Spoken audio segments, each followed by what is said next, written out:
พี่ชัยอำเภอเมืองจังหวัดลำปางก็เป็นช่วงที่2ที่เราได้มาพบมาปะกันในรายการซิลี่ฮัมกับเมืองเนาะช่วงแรกตะกี้ก็6 โมงถึง1 ทุ่มก็ได้อู้จากันไปส่วนหนึ่งละแล้วก็ตะกี้เป็นว่าเปิ้นบ่มีภาพโฆษณาก็เลยเอาบทเพลงเกี่ยวกับประเพณี12 เป็งมา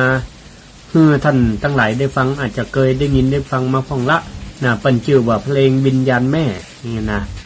ครับขานเพลงมันเป็นซอประยุกต์เพลงซอประยุกต์โดยแม่ครูบุษบาล้านนาเป็นก็ครับขานดีก็คือเป็นการสะท้อนสังคมเอามาเป็นบทเพลงเอามาขับขานเป็นบทเพลงซอก็พรรณนาถึงเกี่ยวกับนี่แหละว่าประเพณี12 เป็งมาถึงมาเติงก็ยมพิบาลประกอบปล่อยปลดปล่อยจิตตะดวงวิญญาณทุกดวงบอกว่าจะไปเกิดเป็นอะไรอย่างก็ตามมาฮับเอาของกินของตานเขาก็บ่ได้ปรามาสด้อยค่าพ่อแม่ญาติพี่น้องของเขาว่าจะต้องไปเกิดเป็นเพศเป็นผีเปิ้นอาจจะเป็นเทวบุตรเทวดาก็ได้แต่ในโอกาสเปตผีเนี่ยเปิ้นเปิดโอกาสทุกดวงเนี่ยจิตวิญญาณทุกดวงบอกว่าจะไปสถิตอยู่ที่ไหนได้มาห้ามเอาของกินของทานหมดเลยทีนี้ก็ยังว่านั่นแหละในเมื่อเปิ้นได้โอกาสก็เหมือนกับคนเฮาท่านทั้งหลายนะครับเปิ้นฮื้อสิทธิ์เปิ้นฮื้อสิทธิ์อย่างเช่นอันยังโครงการของรัฐบาลคนละครึ่งใจคนละครึ่งก้าอย่างก้าเนี่ยเพิ่นก็ไปใจสิ้นเพิ่นกะอันนี้ก็เหมือนกันเนาะเพิ่นเฮือไปหาของกินของการเพิ่นก็ใจสิ้นเพิ่นทีนี้ก็ยังว่าเวลาเฮาได้สิทธิ์ไปใจสิทธิ์แล้วมันปรากฏว่าสิทธิ์นั่นมันติดปัญหาบ่สามารถจะซื้อคว้าได้เนี่ยบางเทื่อเฮาก็อารมณ์บ่ดีเนาะงุดงิดที่ดีก็แจ้งด่าผู้เกี่ยวข้องร้านค้ารัฐบาลก็อย่างไปอันนี้ฉันใดดวงวิญญาณทั้งหลายเวลาเปิ้นได้สิทธิ์ที่อันยมโลกเปิ้นได้อันนี้อนุญาตให้มารับครัวกินครัวตานแล้วเนี่ยเพิ่นก็มาตามสิทธิ์ของเปิ้นทีนี้เปิ้นก็ปีในได้มาเตื้อก็ต้องมีอย่างติดไม้ติดมือไปก็คือบุญกุศลครัวกินครัวตานไปแต่ถ้ามาตัวมามือเปล่ามาตัวเปล่าแล้วก็มือเปล่าตัวเปล่าปิ๊กไปเป็นดีน้อยอกหม่องใจเหมือนกันเนาะคนอื่นวิญญาณดวงอื่นเปิ้นมาเปิ้นก็ญาติพี่น้องคนนั่นก็ตานหาคนนี้ก็ตานหาก็ยังที่ว่านั่นดวงวิญญาณดวงเดียวมีก็คนลุมตานหาได้ครัวไปบุญรุ่นบุญจุนพ่องก็บ่ได้เห็นเลยในเพลงเนี่ยบอกว่าแม่มาเอาครัวกินครัวตานลูกก็เมาส่วนเสเฮฮาเมาเหล้าเมายาเมาการเมางานจนปลืมทำบุญสุนทานให้บรรพบุรุษผู้เป็นพ่อเป็นแม่กันหน้าตำก้อยตำในอกหม่องใจเนาะดิ้มนี้เปิดกระแจ้งดานะแจ้งดาบาทานให้บรรพบุรุษดิ้มดีแจ้งดาเอาไว้อันนี้ก็เป็นเปิ้นก็ฮ้องว่าเป็นอุทาหรณ์สอนให้เฮาทั้งหลายคนอยู่เบื้องหลังศรัทธาญาติโยมประเพณีนี่มันจะมีวันวามีมาตั้งแต่เมื่อแต่เนิ่นเฮาเกิดมากับฮู้กับหันอาตมาเองเกิดมาจำความได้กับหันคนเฒ่าคนแก่ประเพณี12 เดือนประเพณี12 เป็งติ้วขอบติ้วครัวแจ้งมาเอาสำหรับกับเข้าไปตานก่อนเอาขันเข้าไปตานก่อนพอขวายมาก็ตักบาตรข้าวต้มขนมเสร็จเรียบร้อยก็ปิดไปกินข้าวไงข้าวตอนบ่ายก็มาตานเป็ดตะพีติ้วสำหรับติ้วสำหรับยังปิ่นหนานอันนั้นเนี่ยคมยีบเป็งคมยีบเป็งลั่นตังสันทรายแม่โจใครได้กลมก็ไปอุดหนุนเพิ่นได้ปีนั้นอันนั้นเนี่ยเป็นนั้นมันก็ เจียเนาะตันเป็นตะพีก็คนสมัยก่อนเนี่ยจะตันเฮือไผประกันยะตามจำนวนนะตันหากี่คนก็เป็นคว้าเจ้าอันเนี่ยถึงก็สถาญาติโยมทั้งหลายก็อย่างที่ได้โอในช่วงแรกตะกี้นะเพราะว่าเขาได้หันคุณงามความดีของกันในคณะมีชีวิตอยู่เพราะฉะนั้นสถาญาติโยมทั้งหลายประเพณีนี่เป็นประเพณีอันดีงามเป็นการฝึกเพื่อลูกเพื่อหลานนะสถาญาติโยมทั้งหลายเป็นคนมีความกตัญญูกตเวทีเนาะต่อป่อต่อแม่ต่อบรรพบุรุษถ้าเฮาบ่ทำเป็นตัวอย่างไว้นะละอ่อนมันก็จะมหันมึงเหรอเพราะมันมหันเขาก็จะคิดว่ามันบ่มีนะประเพณีตันประเพณี12เป็งนี่นะเขาก็จะคิดว่ามันบ่มีเพราะอันหยังเพราะมหันว่าพ่อแม่ได้ทำเป็นตัวอย่างหรอกตอนเขาจำความได้พ่อแม่กับหันไปวัดไปว่ามหันไปตันขันเข้าขันน้ำไปตันให้ปู่ให้ย่าลบเนื้อตาให้ยายลบอย่าต่อไปมันก็จะบ่มีเขาก็จะบ่ทำตามนั่นแหละสถาญาติโยมทั้งหลายเพราะฉะนั้นเนี่ยเฮาเนี่ยก็ถือว่าเป็นกลไกที่สำคัญนะในการที่สานต่อเนาะเป็นห้องว่าสืบสารนะอนุรักษ์ประเพณีอันดีงามเอาไว้เพื่อ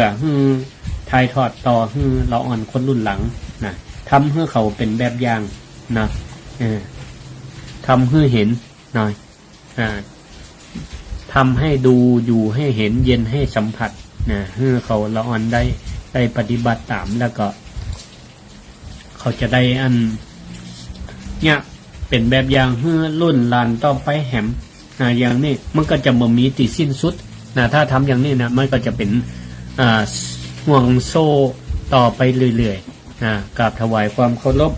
ในพระเดชพระคุณอาจารย์เจ้าคุณรองศาสตราจารย์ดร.พระชยานันทมุนีรองเจ้าคณะจังหวัดน่านภูมิในการวิเลยส่งนครน่านที่ได้เข้ามาเพื่อกำลังใจเพื่อมาเข้ามาเพื่อกำลังใจเมืองน่านประกมีเนาะประเพณี12เป็งก็สถาญาติโยมทั้งหลายสะดวกที่ไหนไปทำการทำงานต่างจังหวัดบอกว่าจะเป็นภาคเหนือกลางอีสานใต้เฮาทำได้หมดแสดงความเป็นเฮาเจ้าล้านนาสถาญาติโยมทั้งหลายลูกหลานตันเต้าอยู่กรุงเทพเป็นตะพีวันที่29กันยายนนี่ละบ่ได้ปิกบ้านลำปางบ่ได้ปิกน่านบ่ได้ปิกเชียงใหม่เฮาก็อยู่กรุงเทพตานหาได้หมดสถาญาติโยมทั้งหลายพระสงฆ์องค์เจ้าก็มีอยู่ทั่วทุ่งหนทุ่งแห่งเปิ้นก็เปรียบเหมือนบุรุษไปรษณีย์เขาจะตานเฮือไผก็เขียนชื่อผู้ทรงเขียนชื่อผู้รับให้เรียบร้อยเปิ้นก็จะได้ยัดน้ำหมายตานเฮือเปิ้นก็จะได้รับบุญกุศลหรือพ่อแม่ทำเพื่อให้ลูกให้เต้าก็ได้เราอ่อนเขาไปทำการทำงานเนาะก็ทำเพื่อไว้ให้เขาก็รักษาประเพณีอันดีงามเอาไว้เนาะบางคนอาจจะเพื่อแข้งสงสัยเพราะละอ่อนรุ่นใหม่เนี่ยสถาญาติโยมทั้งหลายละอ่อนรุ่นใหม่นี่ต้องใช้เหตุผลอธิบายพอสมควรเพราะละอ่อนสมัยใหม่เขาเจือ5อย่างตาหันลูกหูได้ยินเสียงจมูกได้กินลิ้นได้รสลิ้นได้รสกายได้สัมผัสถ้าบ่หันกับตาบ่ได้ยินด้วยสิหูบ่ได้จิ้มด้วยลิ้นก็ตึงจะบ่เจือบ่ได้สัมผัสขนาดว่าป้ายเปิ้นตาสีไม่เปิ้นว่าสียังไม่แห้งมันเจือได้ไหนสถาญาติโยมทั้งหลายขนาดเปิ้นเขียนป้ายติดไว้เอามือไปแตะเหี่ยกำเนี่ยถ้าสีติดมือแตะหอมแห้งละอ่อนรุ่นใหม่จะเป็นจะอันแต่เขาเจือในสิ่งที่เขาได้หูได้หันได้สัมผัสด้วยตัวเขาเองถ้ามันเป็นเรื่องจิตเรื่องใจคุณค่าทางด้านจิตใจนั้นมันเป็นนามธรรมเนี่ยละอ่อนจะเจือยากต้องใจเหตุผลพอสมควรแต่ทั้งนี้เฮาก็อธิบายความได้เนาะถ้าละอ่อนว่าเปิ้นมีแต้มหูอย่าตายแล้วไปไม่ได้เกิดอันตายแล้วหายไปเลยกะอย่าเราเฮาทำไปเนี่ยบ่มีประโยชน์กะอีกอย่างน้อยสถาญาติโยมทั้งหลายเฮาก็สอนเขาเตอะเฮาได้ทำเนี่ยการฮื้อเนี่ยก็อย่างที่ว่าตะกี้รักสังฆะวัตถุ4การได้ฮื้อแบ่งปันกันเนี่ยผู้รับที่ว่าล่วงรับดับขันไปถ้ายังเกือบแข้งสงสัยว่าได้ฮับบ่ได้ฮับแต่ยังน้อยเฮาผู้เสียสละผู้แบ่งปันกับคนที่เพิ่นยังมีชีวิตอยู่ด้วยกันได้ถวายข้าวปลาอาหารแด่พระสงฆ์องค์เจ้า าก็ถือว่าเฮาเนี่ยมีความสุขละมีความสุขใจมีความอิ่มใจว่าเฮาได้อุปถัมภ์บำรุงพระสงฆ์ในฐานะเป็นนอนเนื้อเชื่อไขของพุทธศาสนาเป็นพุทธทายาทเป็นทายาทของพระพุทธเจ้าที่เปิ้นจะได้มีกำลังบังชาด้วยอาหารของเฮากินแล้วเปิ้นก็จะได้ฉันแล้วเปิ้นก็จะได้มีห่ำมีแห้งในการศึกษาพระธรรมวินัยผลสุดท้ายเปิ้นก็เปิ้นฮู้หลักธรรมอันใดเปิ้นก็เอามาเผยแผ่มาเผยแผ่คือเฮาตัวเพื่อคนทั้งหลายตัวเหมือนที่อาตมากำลังออกสถานีวิทยุเนี่ยก็เอาธรรมะของพระพุทธเจ้าเนี่ยมาเผยแผ่ก็เพราะว่าได้การอุปถัมภ์บำรุงด้วยปัจจัย4จากศรัทธาญาติโยมทั้งหลายบอกว่าจะเป็นอาหารเครื่องนุ่งห่มที่อยู่อาศัยกุฏิที่รับที่นอนเครื่องนอนเนี่ยอย่างต่างๆยารักษาโรคเป็นต้นเนี่ยก็พระสงฆ์องค์เจ้าอยู่สุขสบายดีสุขภาพร่างกายดีก็ได้ศึกษาธรรมเอาธรรมะมาบอกคือเฮาก็เป็นประโยชน์ไม่ใช่เป็นประโยชน์แก่ตัวเฮาคนเดียวเป็นประโยชน์แก่คนทุกคนคนทุกคนเนี่ยฮะก็เฮาทำความดีกับพระสงฆ์รูปเดียวก็อาจจะเป็นประโยชน์ต่อคนหมู่มากตั้งหลายศรัทธาญาติโยมมันมีประมาณความดีเนี่ยมันมีประมาณทำเถอะศรัทธาญาติโยมทั้งหลายทำไปเถอะมันเฮาบ่ต้องว่าเฮาขาดทุนหลวงปู่ทั้งหลายเพิ่นก็ต้องสอนเนาะยิ่งให้ยิ่งได้ยิ่งให้ยิ่งได้ยิ่งให้ยิ่งมียิ่งให้ยิ่งได้ยิ่งให้ยิ่งมีซึ่งบอกว่าจะเป็นสิ่งของคำสอนก็ได้เป็นห้องว่าธรรมะธรรมะเพื่อเปิ้นจะเอาไปคิดพิจารณาธรรมะข้อคิดเห็นเนี่ยศรัทธาญาติโยมทั้งหลายบางทีอู้กันเป็น100ประโยคพันประโยคแต่ถ้าเฮามีแค่ประโยคเดียวเนี่ยมันเข้าจิตเข้าใจมันไปสะกิดใจคนเนี่ยแค่ประโยคเดียวในบรรดา100ประโยคเนี่ยก็ถือว่าเป็นประโยชน์เป็นประโยชน์เพิ่นก็จะเอาไปคิดพิจารณาดิ้มดีไปเปลี่ยนตัวเก่าก็ได้เปลี่ยนความคิดเปลี่ยนการปฏิบัติตัวเก่ากลายเป็นคนปฏิบัติดีกลายเป็นคนดีของครอบครัวของสังคมนี่ประโยชน์มันเป็นอย่างอีกการส่งเคราะห์กันเนี่ยถือว่าเป็นสิ่งจำเป็นเพราะตราบใดเขายังอยู่ด้วยกันคนหลายคนหมู่หลายเนี่ยการส่งเคราะห์กันอบอ้อมอารีก็เป็นเชื่อมมิตรภาพซึ่งกันและกันว่าจีไพเราะก็เหมือนกันอู้ม่วนจาวันเฮาไปตักไปตายอู้ด้วยกำม่วนเปิ้นก็ใครอู้ตัวแต่ถ้าไปอู้กำแข็งกำกระด้างกำหยาบใครกำไม่อยากจะอู้ต่ออย่างนี้เป็นต้นสงเคราะห์ประชาชนวางตนให้มันเหมาะสมสัจธรรมเนี่ยกำข่าวเพิ่นได้แต่งไว้ว่าสัจธรรมน้อมนำชีวิตควรได้ห่ำปิดแก่การศึกษาสมัยหนุ่มน้อยตำก้อยนักหนามีแหงไก่ยาลูกปุ่งขึ้นสู่เฮาจุงตั้งใจอย่าได้ลบอูหาแนวมาจูดังใบทรัพย์สินเงินทองเข้าของจ้องใจความหู้ได้มีมายามตุกอยากไล่ก็มีปัญหาใจภูมิปัญญาแก้ไขเงินเจ้าจักได้สบายยามเฮาแก่เท่าก็ได้มีเอาบ่ได้หวังเปิ้นลูกหลานหวังเปิ้งลูกหลานวงวานนั่นไส้เปิ้นหาอยากใบเวลาต้องหาเลี้ยงต้องห้องไส้นั่นหนาก่อนจักได้มาย้ำบ่างเตาอันอยู่สองตายง่ายเร็วแลกันหั่นง่อมเงาตึงวันเมื่อยล้าห่างกายอ้ายเฮ้ยเกยแหงอย่างมากก็มาอ่อนเปลียเพียแหงยะหยังบ่ลุกอุกใจกินแหนงได้กล้าไปแยงข่อยเปิ้นเตาอันควรได้ทำใจอย่าไปยึดมั่นธรรมชาติมันนั้นแล้วเข้าใจในธรรมนำปลาเพิดแพ้วเปรียบดังดวงแก้วส่องต่างจุงปงวางปลาใจไม่เศร้าแต่เล่าลวดลาไปก่อนละนายเฮยนี่อันนี้เป็นคำข่าวเปิ่นว่าโอ้ฮือเฮาเข้าใจไปเถอะสัจธรรม จะไปยึดมั่นถือมันนะก็ตอนหนุ่มก็รีบทำมาหาเลี้ยงชีพด้วยความสุจริตเนาะแล้วยามเท่าก็จะได้อยู่สบายยามเท่ามาก็จะไปคาดหวังนะอันยังนักนะเขาก็ต้องเข้าใจเนาะเหมือนเขาตอนย้ำหนุ่มเขาก็ต้องไปสอบว่าหาเลี้ยงชีพจะมาล้อลูกหลานท่านเต้าอยู่ตัวเองเนี่ยก็เขาก็ต้องดูแลตัวเก่านะดูแลตัวเก่าแล้วก็บ่ต้องคือเป็นกังวลต่อลูกต่อเต้าตัวนะเพื่อเข้าใจธรรมชาติอันอย่างที่เขายังแข็งแรงดีอยู่เป็นว่าเพื่อทำไปเถอะนะเพื่อมันเป็นประโยชน์ต่อครอบครัวสังคมและประเทศชาตินะเพื่อมันเป็นประโยชน์ถ้าก็เท่าแก่มาแล้วนะบางเถื่อมันก็คือใจมันใครทำนะใจมันลุกใจมันตั้งใครเนี้ยใครจ่วยแต่กายมันเบื่อเนาะร่างกายมันเบื่อเพราะฉะนั้นก็เฮาทั้งหลายเนาะพูดถึงเรื่องตันเปตาพีเนาะทุกประเพณีของเฮาจารุณามันแฝงคติธรรมฝึกเฮามีคุณธรรมทั้งนั้นมันอยู่ที่ว่าเฮามาพิจารณาว่าเฮาทำแล้วเฮาจะได้ทำธรรมะอย่างผ่องสำคัญที่สุดเลยเต่าตีเฮียนศึกษามาสังเกตมาเนี่ยสถาญาติโยมประเพณีล้านนาเฮาเนี่ยจะเน้นเรื่องความกตัญญูกตเวทีเป็นสำคัญเปตพีก็เน้นให้ปลูกฝังคนมีความกตัญญูกตเวทีเนาะไอ้ยังแฮมยี่เป้งก็กตัญญูกตเวทีตอมแม่น้ำเนาะแม่น้ำคงคาที่ให้รอเลี้ยงชีวิต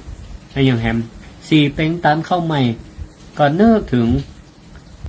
คุณงามความดีนะกตัญญูกตเวทีต่อบรรพบุรุษที่ได้ฮือตีนาป่าตั้งกตัญญูกตเวทีต่อแม่โพศพนะที่เปิ้นฮือได้เจ้าเข้านะฮือเข้ากล้ามันเจริญงอกงามนะส่วนมากเนี่ยทุกประเพณีมันหนีเรื่องความกตัญญูกตเวทีนะเพราะความกตัญญูกตเวทีเนี่ยปลูกฝังให้เฮานี่เป็นคนดีเนาะแล้วก็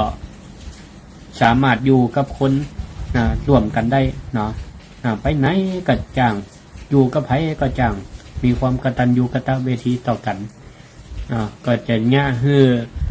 เฮาเป็นคนดีเปิ้นก็หันในคุณงามความดีของเฮาเนาะระลึกถึงกันอย่างเนี้ย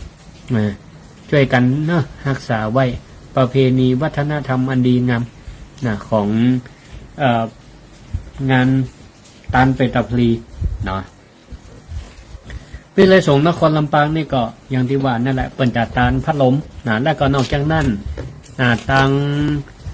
วัดป่าพระเจ้าอุทุมพรซึ่งเปิ่นท่านพระครูบาบุญปิงหรือท่านอาจารย์สุรชัยกิตติยาโนซึ่งเปิ่นก็ปวารณาเลี้ยงเพลพระนิสิตซึ่งเปิ่นก็เป็นพระนิสิตเนาะ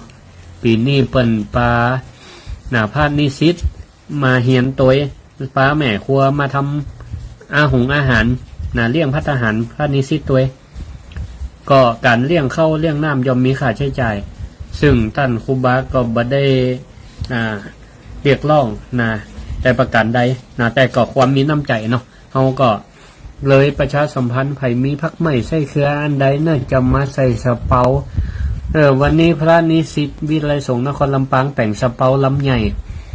แต่งสะเปาลำใหญ่เพื่อที่จะตานเปตาพีนอกจากจะตานพัดลมก็ไผมีพักไม้ใส่เครือมีไข่มีมาม่าปลากระป๋องมีซอสมีน้ำปลาจะเอามาใส่ในสะเปานิสิตวิไลสงฆ์เนาะแล้วก็สถานญาติโยมก็แจ้งความจำนงได้เอามาหอมกันได้ในวันที่30ครัวของทั้งหลายบอกว่าจะเป็นวัตถุดิบของสดเป็นพักไม้ใส่เครือปิ้ง5ปลากระป๋องไข่ก็จะนำมอบให้ท่านพระครูบาบุญปิงและแม่ครัวเปิ่นได้เอาทำภัตตาหารถวายพระนิสิตในวันที่เปิ่นมาเฮียนต่อไปและนอกจากนั้นท่านพระครูบาเปิ่นก็ได้อย่างก็แปลงครัวตันเปตาพีเริ่มต้นชุดละ199 บาทเปิ่นก็เลยไปให้แม่ครัวจัดซื้อพวกเครื่องปรุงต่างๆเนี่ยสถาญาติโยมทั้งหลายเพราะมันต้องใจหนักเนาะพวกปลากระป๋องพวกอันน้ำปลาพวกอันผงอย่างเปิ้นห้องผงขะน้อผงป ปรุงรสนะเปิ้นก็ยับมาเป็นเซตนะเริ่มต้นตี199 บาทเขาตั้งใจจะตานฮื้อไผก็เปิ้นก็จะเอาฮื้อเป็นเจ้าภาพนะเขียนชื่อนามสกุลไผจะตานฮื้อไผก็บอกเปิ้นยับเป็นชุดไว้นะที่วัดแล้วก็จะนำมาตานที่วิไลสงฆ์นครลำปางศรัทธาไผใครเป็นเจ้าภาพนะก็แจ้งความประสงค์ได้เนอะเริ่มต้นตีชุดละ199 บาทนะในหั่นมันประกอบด้วยอย่างพ่องตีครูบาเป็นว่ามีเครื่องปรุงรสที่จะเอาเป็นประโยชน์ในการเอาไปปรุงอาหารพระทหารมาเลี้ยงพระนิสิตในวันต่อไปที่มีการเรียนการสอนเนี่ยอันนี้ก็เป็นความปรารถนาดีเจตนาดีแล้วก็เป็นประโยชน์ตัวถ้าบางเตือศรัทธาญาติโยมซื้อมาตันมาใส่มันก็อาจจะคนละยี่ห้อรสชาติจะเหมือนกันอันนี้เปิดกันเลยซื้ออันที่เปิดได้ใจจริงแล้วก็มาเปิดโอกาสให้ศรัทธาได้ร่วมบุญร่วมกุศลด้วยกันเมื่อพอแล้วเนี่ยประเพณีมันคือคุณค่าได้หลายอย่างเนาะศรัทธาญาติโยมทั้งหลายมันจะเป็นเพียงแค่เป็นประเพณีที่เขาจะต้องทำปฏิบัติขึ้นมาแล้วมันเซตอย่างเดียวมันได้คุณค่าคุณธรรมหลายๆประการเขาได้รักษากันไว้อย่างเงี้ยมันมันสูญหายซื้อทอดต่อกันไปเยอะมันเป็นไปตามที่เปิ้นพยากรณ์เอาไว้ตั้งหน้าว่าถ้าเขาบ่สืบบ่ทำปฏิบัติต่อกันไปเนี่ยมันจะสูญหายมันจะสูญหายเพราะรุ่นเพราะเขาบ่ทำจากต่อจากบรรพบุรุษและบ่ส่งต่อให้ลูกให้หลานอย่างปริศนาธรรมหรือว่ากรรมตายกรรมพยากรณ์เปิ้นเอาครูบาอาจารย์หรือว่าแม้แต่พระพุทธเจ้าเปิดก็ได้วางพุทธพยากรณ์เอาไว้เนาะสมัยก่อนมีอยู่อันหนึ่งที่เปิ้นว่าอย่างก็ท้องแท่งจะไล่ฆ่าอันนี้เป็นกรรมไทยเนาะท้องแท่งจะไล่ฆ่าพระปฏิมาเป็นกากปูนกากเกลื่อนจะเพิ่มพูนพระพิรุณจะซบเซาผ้าเหลืองจะโดนย่ำตะกรวดดำจะเป็นเจ้าดอกตูมโรยแต่เช้ามาหัวเน่าพึ่งจะตอมบุปผาจะเป็นหมันคืนและวันจะสั้นเข้านกน้อยจะลืมเย้าโคถึกเท่าจะวังเวงนี่แล้วก็มันมีกรรมแก้ไขปริศนาท้องแท่งจะไล่ขาดนี่หมายความว่าอะไรธรรมะกรรมสอนของพระพุทธเจ้าจะมีคนศึกษาสนใจน้อยลงเพราะไปสนใจด้านวัตถุไปสนใจด้านวัตถุทำไปหนักเครื่องเทคโนโลยีมันเจริญก้าวหน้าคนก็ไปสนใจบอกว่าเราเด็กเราอ่อนจนถึงไว้ทำงานกลางคนไว้นักศึกษาจนถึงคนเฒ่าไปให้ความสนใจกับวัตถุทำนักลำไปคนเฒ่าผู้คนก็จะบ่หันคุณค่าแม้แต่พระสงฆ์องค์เน้นฆราวาสเนี่ยถ้าม้วนบวชแล้วบ่ศึกษาหลักธรรมคำสอนนี่ก็เสียเปล่าเบื้องหน้านี่คำสอนทั้งหมดเนี่ยก็จะกลายเป็นเหมือนกับเปรียบเทียบว่าทองแท่งจะไร้ค่าที่จริงทองแท่งนี่มันเป็นของมีกามมีสินเนาะถ้าคำว่าทองแท่งมันจะไร้ค่าก็เพราะว่าคนบ่สนใจละทองแท่งก็เปรียบเหมือนธรรมคำสอนเป็นของมีค่าคนบัดเดียวนี่ไม่ได้เข้าวัดเพื่อทำบุญเพื่อศึกษาปฏิบัติธรรมหรือฟังธรรมแต่ว่ากลายเป็นสถานที่เช็คอินไปเหี้ยคนเข้าวัดเข้าวามเดียวนี่นะไปอย่างไปเช็คอินไปเซลฟี่ไปถ่ายรูปเอาลงโซเชียลลง Facebook ลง Instagram เพื่อคนได้กดติดตามได้ถูกใจเหี้ยมันก็ผิดวัตถุประสงค์ไปเหี้ยอันที่สองพระปฏิมาจะเป็นกากปูนก็ที่จริงพระองค์พระปฏิมาก็มาจากปูนมาจากโลหะโลหะเนี่ยเอาแป้งของใจสอยนี่มีปะเลอะปะเตอศรัทธาญาติโยมทั้งหลาย นะปูนก็เหมือนกันปั้นเป็นหูปอย่างอื่นมีเปลือกเปเตอแต่ถ้าเมื่อใดท้องวัสดุท้องเหลืองท้องในคำอย่างต่างๆหรือว่าปูนเนี่ยเมื่อใดเอามาทำเพื่อเป็นพระพุทธรูปสิ่งนั่นก็จะเป็นของที่มีคุณค่าทางด้านจิตใจนะอันนี้เปิ่นว่าพระปฏิมาจะเป็นกาปูนนั่นก็หมายความว่าคนต่อไปนะถ้าบ่สนใจธรรมะก็องค์พระปฏิมากรพระพุทธรูปก็จะเป็นเพียงแค่อิฐปูนหินดินทรายเป็นของประดับเป็นของทายหูปกู่เฮียนะบ่เคารพในพระพุทธรูปจะเริ่มบ่ศรัทธานะเป็นวัตถุสิ่งของไปเฮียนะอย่างเช่นคนต่างศาสนาก็จะกลายเป็นคนต่างศาสนามาหูคุณค่าทางด้านจิตใจของพระพุทธรูปซึ่งเป็นรูปเปรียบของพระพุทธเจ้าเนาะไปกอดข้อไทยก็ดีไปเหยี่ยมบนตักอันอย่างต่างๆแสดงความบอกเคารพน้อมนอบต่อองค์พระพุทธรูปเนี่ยประเดี๋ยวนี้จะไปว่าคนต่างศาสนาเลยเนาะคนศาสนาพุทธเนี่ยเองก็บางทีก็อาจจะอันนี้ไปละนะบ่ค่อยให้ความสำคัญกับสิ่งเหล่านี้นะมันก็จะเข้าตำราที่เปิ่นตายเอาไว้ว่าพระปฏิมาจะเป็นกากปูนกากเกลือนจะเพิ่มพูนนะกากเกลือนก็คือเป็นโรคผิวหนังชนิดหนึ่งเนาะ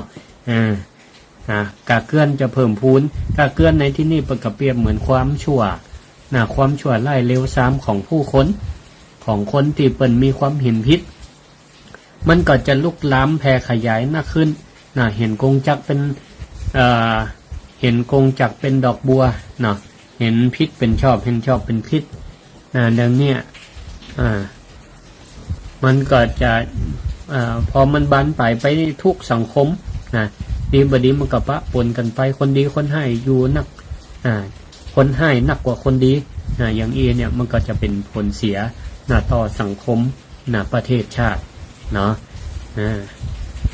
อย่างเนี่ยก็เป็นน่าเป็นห่วงเนาะน่าเป็นห่วงมันก็แล้วแหมอย่างมนุษย์คนเฮาเนี่ยเฮาหลีกเลี่ยงไม่ได้ของการเลียนแบบเลียนแบบการลอกเลียนแบบการปฏิบัติต่อๆกันมาเนี่ยอันนี้เฮากำปฏิเสธประเพณีวัฒนธรรมต่างๆเฮาก็เลียนแบบกันมาเนี่ยปฏิบัติต่อๆกันมาแต่ที่นี่มันอยู่ที่ว่าต้นแบบเป็นต้นแบบที่ดีหรือไม่ถ้าเป็นต้นแบบที่ดีก็จะทำให้เฮาเนี่ยได้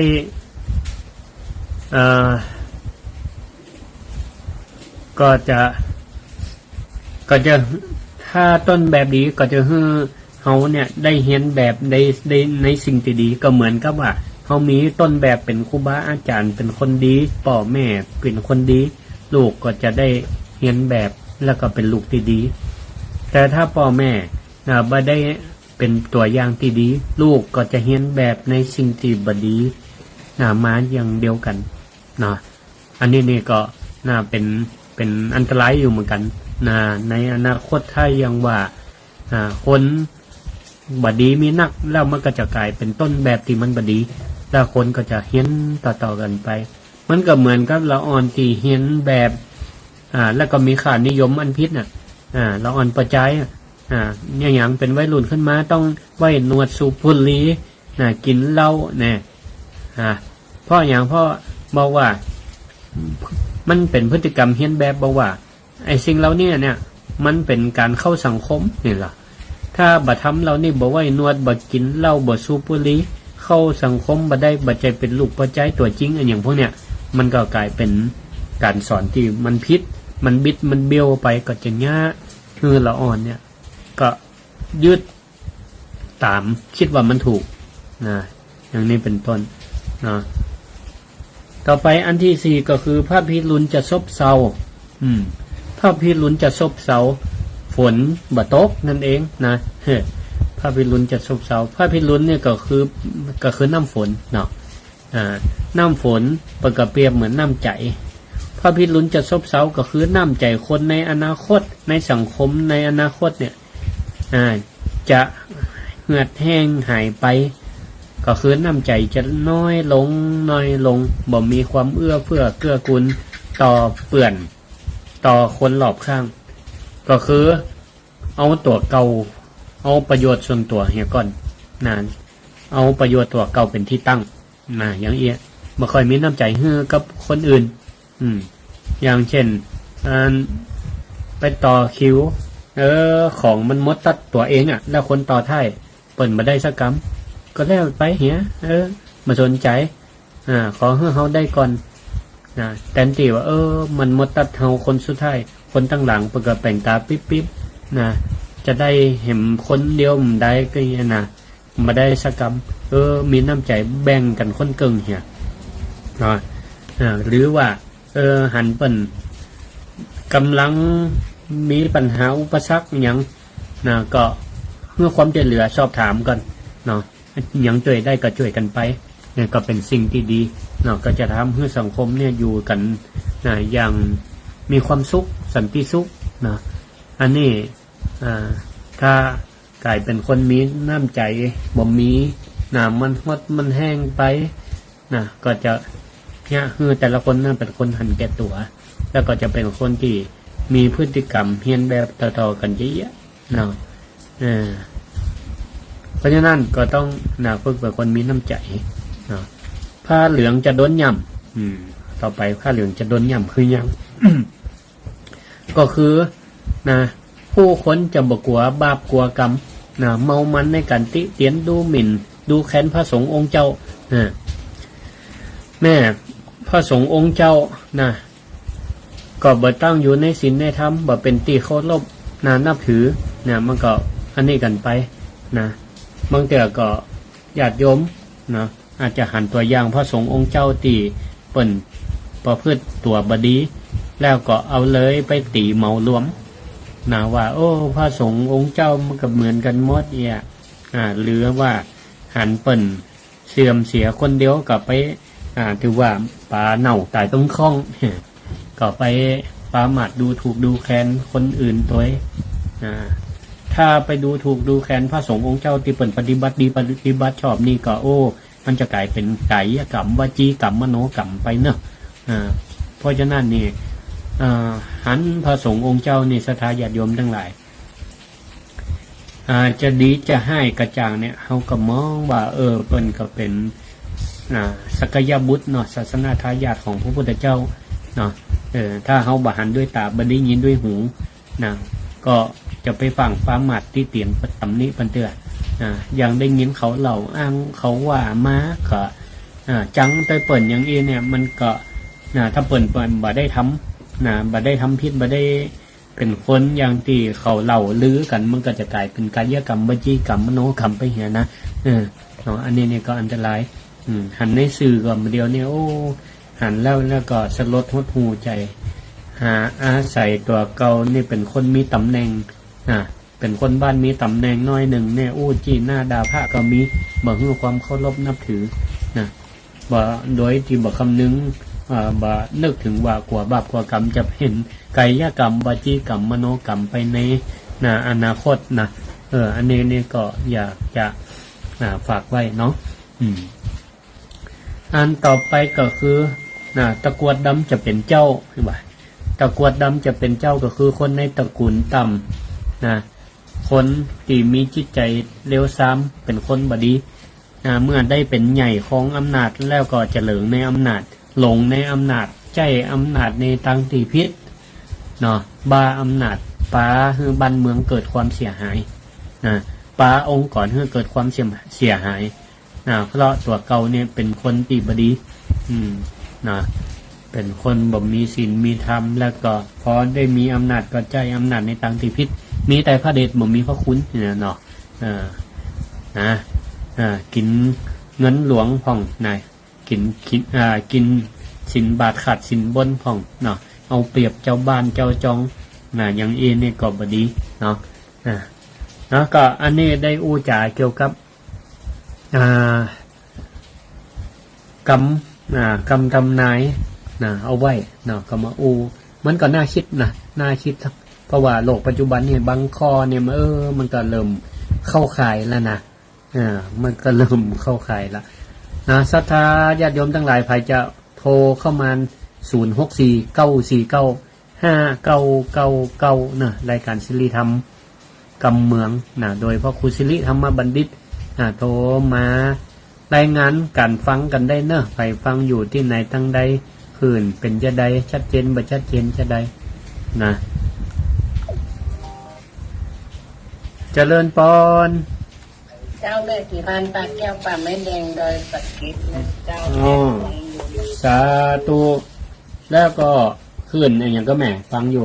ขึ้น104วัดไผ่หินวัดไผ่หินเนาะว่าในแม่วันที่16 กันยานี้ปักโคอธิวัตเขาเพื่อนไปตาลอย่างก็คนบอกตาลสลากปีตะปีอย่างที่บนดอยนายแก้วแม่ก็ไปตามเรียบร้อยหมดแล้วนะสาธุตั้งแต่เจ้ากรรมนายเวรน้องหมูน้องหมาทุกตัวที่แม่เลี้ยงเขามาที่เขาได้รับตาลาโลกไปแล้วแม่ก็ทำบุญอุทิศคือเขาแทนเมตตาหยาดน้ำเพื่อเขามดไปจนถึงเทวบุตรเทวดามดเรียบร้อยแล้วสาธุอนุโมทนาดีละเนาะตอนมันยังคนมันก็เกยให้ความสุขเขาเนาะดีละนะไปเกิดอันเป็นเทวบุตรเทวดาแล้วกันเนาะดีละแม่ก็ไหว้พระสวดมนต์แม่ก็ให้นั่งสมาธิแม่ก็แผ่เมตตาให้เขาอยู่ค่ะสาธุอนุโมทนาดีละแม่ใจเขาก็เป็นสุขละเนาะอนุโมทนาบุญนะกำลังใจให้พระอาจารย์นะจ๊ะขอบคุณแม่เจริญปอนเจ้าไว้สัตว์เจ้าโทรมาใหม่เนอะศรัทธาญาติโยม0649495999เจริญปอนรอบ2แม่แก้วสาธุว่าแม่อันนี้แม่เอาของที่แม่คนเดียวเอาใจแม่คนเดียวตามหามูญาติแม่เนี่ยจนพี่น้องของแม่มี5 คนหรอกแม่ดาของเขาตัวเดียวพ่อมาเป็นแต่มีมดก็ได้คือการตาเนี่ยมันก็ต้องพอกำลังทรัพย์ของตัวหรือบางพองเนี่ยเปิ้นก็ว่าก็ดีแล้วอันญาติพี่น้องด้วยกันเอามากินด้วยกันเนี่ยกินหอมตอมม่วนดีได้เกิดกันน่าจะได้เป็นญาติกันตัวดีกะก็ได้แม่ก็ว่ามันได้ยินพระอาจารย์ว่านี่เดี๋ยวแม่เนี่ยเอาหนูคิดแม่คนเดียวนะจากมากูปีไอ้แม่แจ๊ะเพิ่มปริมาณเอาก็ได้ก็เอากะ5 คนกินหมดได้อิ่มเนี่ยกะเนอะอันนี้จะตั้งแม่นะ5 คน5 แม่ลูกแม่ดาก็เขากลัวพ่อว่ามาด้วยกันมีมดแล้วตีเป็นสำรับนั่นจ้ะสำรับ5 คนได้แล้วกับชายตั้งญาติตั้งพ่อของพี่สีนั่น6 คนแมว2 อันคนละ3 อันได้กะได้กะอันนี้ดีกับเปิ้นห้องว่าบ่ลืมญาติพี่น้องเนาะเมื่อเฮือได้ตกหล่นสักคนน่ะดีแล้วก็อยากตั้งเป็นสี6 คนกะคือ3 คนอันคนละอัน3 คนอันนี่นะพระครูศิริธรรมบัณฑิตจะตัน4 สังแล้วก็แต่ละสังนี่ก็รวมปีรวมน้องเหมือนกันนะสังหนึ่งสำหรับพระสงฆ์องค์เจ้านี่เนาะไผที่เป็นพระอุปชาครูบาอาจารย์เนี่ยก็เอามารวมอันสังหนึ่งเอกเจริญพรเป็นสาเจ้าพระเจ้าฟังอยู่นอแม่น้อยนอสาธุแม่น้อยฟังให้น้าน้อยปะนอเจ้าให้น้าน้อยเจ้าผลเอื้อนแล้วกะโต๊ะกันเนี่ยเดี๋ยวเอื้อนเดี๋ยวสาเดี๋ยวโต๊ะนักแหมเจ้าโต๊ะนานเลยเนี่ยก็ดีมันตกย่างมันจะได้น้ำบะน้องเนาะ ดีละสาธุ วันฝนตกวันนั้นวันที่เขาเก้าในวันเก็บการไปตะกี้น่ะดีละไปวัดตังใดแม่ไปวัดไหนให้น้อยนะกะไปวัดน้อยนะดีละสาธุอนุโมทนาสาธุขอบคุณแม่เจริญพรเจ้ากับแม่สาเจ้าแม่หยังเจ้าในจำนวนวันวินดานตะบนเฉยซ่อนเจ้าฟังขึ้นหยังแม่ว่าไงเฮ็ดบุกในนี้มีบ่ได้เงี้ยน่ะจะวิทยุนี่บ่มีบ่ได้วิทยุได้แล้วฟัง Facebook เอาเองเจ้ากะเป็นเพื่อนเฟซกันกะก็ว่าฟัง Facebook ของอะไรหยังกะเปิ้นออกไปเนี่ยก็ของตะกัวพี่วัดเนี่ยเนาะล่ะสาธุดีละมันเป็นคืนมันเป็นอันนี้เดียวกันเนาะโอ้ดีละขอบคุณท่านอาจารย์พระครูอภิวัตรเนาะเจ้าอันมันนึงมาหมด2 ทุ่มนี่ไหน2 ทุ่มนี่เจ้าวันนั้นกับเจ้าเด็กอาจารย์วันนั้นเสาร์นี่วันพุธนี่พระอาจารย์ออก6 โมงถึง2 ทุ่มแล้ว2 ทุ่มถึง4 ทุ่มนี่พระอาจารย์นพดลพระอาจารย์นพดลนั่นแม่น่ะตอนนั้นออกมาเนาะเดี๋ยวรอฟังเปิ้นสาธุนะเจริญพรฮ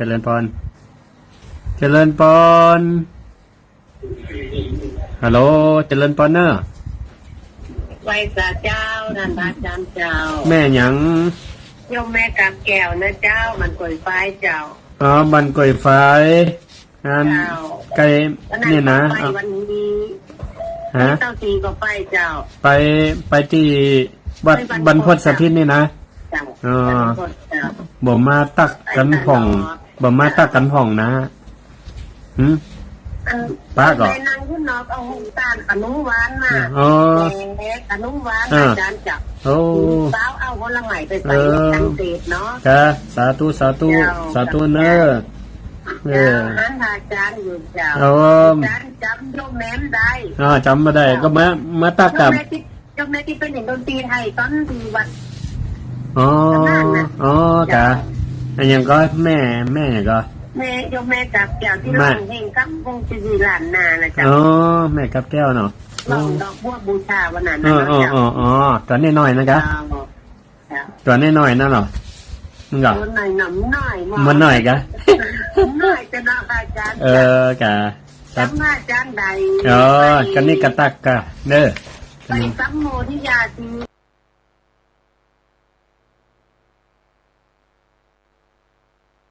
ใช่แม่นนะได้กี่ใบปริญโอ้ดีละสาธุนะยินดีนะกินนางปันโหไปลือคุณเดียวนะโยมแม่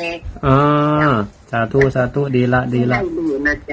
ทยลือที่หนาว่าถ้าต่อติ้งสีแฮมทาจานจ้าเฮียนไปเตอะนายกเพิ่นจะเปิดปี4 ปี 5ตัวมีละได้ความรู้ได้หมู่หลายเนาะเจ้าปี2กับแม่ได้นี่ละดีละไปหาคนหมู่คนหลายหมุนอกหมุนใจดิเนาะอาจารย์บอยเดี๋ยวก็เอาหัดลุ่มอยู่เนาะเดี๋ยวจะบอกกับท่านมหาบวรดิบอกไปแล้วเนาะ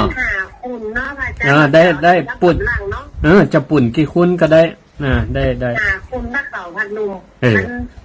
การให้พันธมิตรปลอมสาธุนะเจ้าอนุโมทนาสาธุเจ้าอันนี้ก็ศรัทธาบ้านกล้วยฝายเปิ่นอูแบบยองเนาะเปิ่นเป็นไตลื้อนะม่วนฟังม่วนที่อูได้ก็เพราะแต่ก่อนเคยไปอยู่ป่าซาง อยู่วัดพุทธบาทตักผ้าถ้าอูกับอันตำป่นเนี่ยเปิ่นอูยองเหมือนดีเจริญพรฮัลโหลเจริญพรหับแล้วเนอหับสายแล้วอู้กันก่อนบ่อู้จะวางแล้วเนอฮัลโหลโทรมาใหม่แล้วกันนะครับเราเป็นให้จะท่าฟังวิทยุเป็นนะมันจ้าเนอะสดาญาติโยมทั้งหลายเสียงสดกับเสียงวิทยุนี่นะมันจะบ่พร้อมกัน ถ้าโทรมาบัดเดียวเนี่ยมันก็เสียงสดละแล้วก็วิทยุมันจะจ้าไปโอ้เป็นคนละหลายวิอยู่นะหลายที่หลายตังวันนี้ฝนตกดีน้ำก็ขังบัตันก็ห่วงใยเนอะเจริญปอนฮัลโหลเจริญปอนเนอะรับสายละแม่หยังแม่อยู่ซบปาบชื่อแม่หยังก็แม่ตาบ้านหยังซบปาบอ๋อฟังขึ้นยังแม่ฟังดัดรุ่นนี้กะโอ้สาธุชัดเจนดีเนาะสาธุขอบคุณแม่เนอะเจริญปอนแม่สีนวล นักประจานเจ้าได้บักค่อนกอมแล้วเนอะได้บักค่อนกอมละว่าได้ปีแม่เอามาถวายแต่ตอนละมันก็แม่ว่าดิโอ้ยเก่าแม่ได้ดูให้กันได้กินซดสักจังเองมันขาดพักละพักละแบบนี้แม่น่ะนึกว่าคนกินมันก็แหละกินหมดพักละแกงใส่ข้นก้มหน่อยของเมืองหัวเฮาความเมืองเนี่ยกินหมดละแม่ดีละมันหลังก็พักหมดอันพักละกันหูหวานคนแกงเจ๊คนไทยยังเฮาก็หน่องเป็นจะได้หูอย่างกันมาเถอะหัวพักไม่ใช่เครือนี่ใส่ได้หมดละขอบคุณมากแม่เก่าไม่เหี้ยกระจายให้กินสดๆนี้นะแม่นละเวลาก็เดี๋ยวนี้จัดรายการวันพุธเปิ้นว่าวันพุธที่4อีกะสัปดาห์ที่4ออก 6:00 นถึง 2:00 นเฉพาะวันพุธเองเฉพาะวันพุธแล้วก็สัปดาห์ที่4ของเดือนนะของเดือนนี่ของเดือนนี่ที่4ของเดือนพุธที่4ของเดือนเนาะของเดือนสาธุเจ้าแม่ก็จะไปวันนั้นเป็นเขาโซเห็นนะล่ะเขาได้นี่แล้วตอนเจ้าแม่บอกเจ้าแม่ยังไม่ได้แม่ยังไม่ได้เอาสตางค์กระจายเพิ่นเป็นยังพัดลมตัวหนึ่งสาธุเราแจ้งจื่อไปแล้วเนาะเป็นแมมแจ้งบอกว่าเรื่องยังกำหัวกำกระลืมถามก็แต่วันนั้นวันแรกนั่นน่ะที่เพิ่นมาโอ้ฟังกับกำปองขบวนเนี่ยล่ะได้เอาหลายๆคนเดี๋ยวน้องแม่ไปยังงงงักเดี๋ยวจะพอเฮือเนอะสาธุขอบคุณวันนั้นจะเอานั่นเฮย้อมป่อเพิ่นป่อเฮาแต่เฮาเฮ้ยยังนะนั่นน่ะเจ้ายังมุ้งเอากระเบื้อง3ที่วัดบรรพตล่ะสาธุดีละที่วัดตาก็เอาอย่างก็โตสแตนเลสอีกกันมันว่า550เจ้านั่นตาตาลปอบโดยเฉพาะนะนโมทนาเนาะดีละได้หลายอย่างแล้วนี่ตาปอบพี่เราได้นะดีละช่วยบุรณะที่วัดที่ทำที่ตู้จารวนนี่มัน10,000ก็500อนุโมทนาสาธุที่ปุ่นบ้านอันนี้ตั้งพวกตั้งพวกตาคนนะคนเนี่ยอันยังก็จีอย่างก็พระอย่างก็จีเป็นว่างจังเนาะที่คเนตเป็นที่คเนตไม่น่าจะเจอ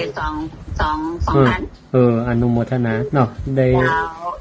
สร้างบุญอะไรวันนี้งั้นของปอเปิดนี่เนาะปอที่สมกุศลทั้งปอวิโรจน์ดุริมงคลเต็มเลยจ้าอนุโมทนาดีละได้บุญหลายตีได้บุญวัดเมืองม้วนก็ได้เนาะดีละสาธุนะจ้าวันนั้นไปได้นังแก้ไปคนเตยสาธุจะนำไปดีจ้ะไปจงโปงได้ไปหลายตีเนาะตั้งใจไปเขาก็ไปจีฝางเขาก็ได้ไปเนาะดีกับมีเครือข่ายดีเนาะดีละสาธุอนุโมทนาสาธุเจริญพรเจ้าสาธุแม่อันเจ้าแม่จะเอานั่นตัวหนึ่งอย่างเอาจีว่าตะกี้นั่นกับจีว่าเครื่องอันอย่างที่คนเนี่ยกับเข้าเครื่องเนี่ยกับเข้าแหละได้ของครูบาเนาะเดี๋ยวบอกเพิ่นเอาสัก3 ชุดก็ได้3 ชุดละ199เนาะ200อีกด้วยนะชุด200ได้สาธุขอบคุณ บอกเพื่อนอย่างจะแบบแล้วนะ ได้ ยุ่งกันแล้วกัน ได้ วันถ้าวันไปคนเนาะ เดี๋ยวบอกครูบาเปิ่นเอามาฮึเนาะสาธุเนาะเจริญพรเจริญพร ตาม เจริญพร ข้าว่าพระเจ้าท่านอาจารย์ แม่หยังเจะ เป็นหิมอยู่บ้านอุโมงค์ละปูนเจ้า ละปูนแม่ติ๋มนี่กะ เจ้า อ๋อฟังขึ้นเนี่ยแม่ ขึ้น104เจ้า 104ไฟหินเนาะอ๋อชัดเจนดีเนาะสาธุ เจ้าติดตามมันฟังตลอดเลยนะอาจารย์ โอ้ขอบคุณแม่นักๆเด้อเจริญพรอยู่ดีมีสุข เจ้า เจริญพรฮัลโหลฟังเพไปฟังวิทยุนี่บัดแม่ยังรองนายกรัฐมนตรีและรัฐมนตรีว่าการ ฮัลโหล รู้สึกสำนึกในพระมหากรุณาธิคุณ ฮัลโหล ขึ้นใต้ฝ่าละอองธุลีพระบาทและสมเด็จพระนาง ปิดก่อนเนาะเอาละเวลาหมดเวลาขอลวดลาสถาไว้เพียงเท่านี้เนาะขออยู่ดีมีสุขภาพแข็งแรงคู่